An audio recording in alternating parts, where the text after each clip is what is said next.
संसद का शीतकालीन सत्र आज से शुरू हो गया। सत्र के पहले दिन लोकसभा और राज्यसभा के सदन में दिवंगत नेताओं को श्रद्धांजलि देते हुए शोकाव्यक्ति की गई। प्रधानमंत्री नरेंद्र मोदी ने संसद के शीतकालीन सत्र से पहले मीडिया को संबोधित किया। उन्होंने कहा कि शीतकालीन सत्र है और माहौल भी शीत ही रहेगा। वहीं इस दौरान प्रधानमंत्री मोदी ने संसद में हंगामा करने वाले विपक्षी सांसदों को भी जमकर आड़े हाथ लिया। उन्होंने कहा कि चंद मुट्ठीभर सांसद सदन में हुड़दंग मचाते हैं।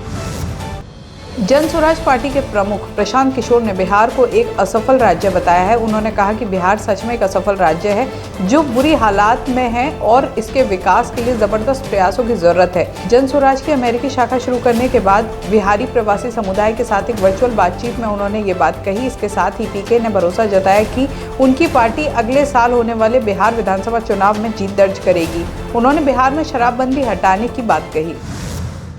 पूर्व क्रिकेटर नवजोत सिंह सिद्धू ने अपनी पत्नी डॉक्टर नवजोत कौर के कैंसर का उपचार आयुर्वेदिक तरीके से करने के दावे पर यू टर्न ले लिया है। अब उन्होंने कहा कि डॉक्टरों का इलाज सर्वोपरि है। बता दें कि इससे पहले एक प्रेस कॉन्फ्रेंस कर सिद्धू ने दावा किया था कि उनकी पत्नी ने आयुर्वेदिक उपचार और हेल्दी रूटीन लाइफ की बदौलत कैंसर की चौथी स्टेज को मात दे दी थी।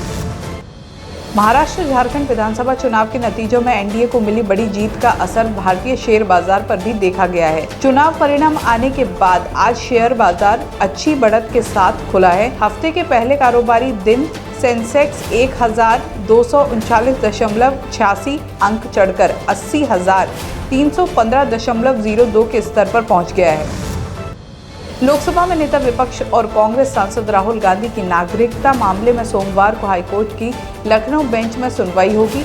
कोर्ट ने केंद्र सरकार को मामले में अपना जवाब दाखिल करने के लिए आज तक का समय दिया था।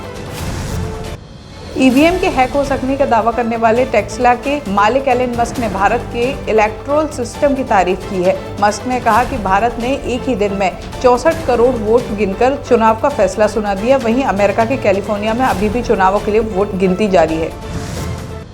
भारत के संविधान की स्थापना के 75 साल पूरे होने के अवसर पर केंद्र सरकार की ओर से साल भर विभिन्न आयोजन करवाए जाएंगे। इसी कड़ी में दिल्ली के मेजर ध्यानचंद स्टेडियम में माय भारत की ओर से हमारा संविधान हमारा स्वाभिमान पदयात्रा आयोजित की गई है। इसमें केंद्र सरकार के कई मंत्री और गणमान्य लोग शामिल हैं। बिहार के भागलपुर में एक रेस्टोरेंट में शॉर्ट सर्किट से अचानक आग लग गई। इससे सिलेंडर ब्लास्ट हो गया, जिसमें पुत्र की जहां मौके पर ही मौत हो गई और पिता ने अस्पताल में इलाज के दौरान दम तोड़ दिया। घटना को लेकर बताया जा रहा है कि शहर के खरमंचनक स्थित नागरमल मॉल के सामने स्थित रेस्टोरेंट में अल सुबह 5 बजे शॉर्ट सर्किट होने से आग लग गई थी।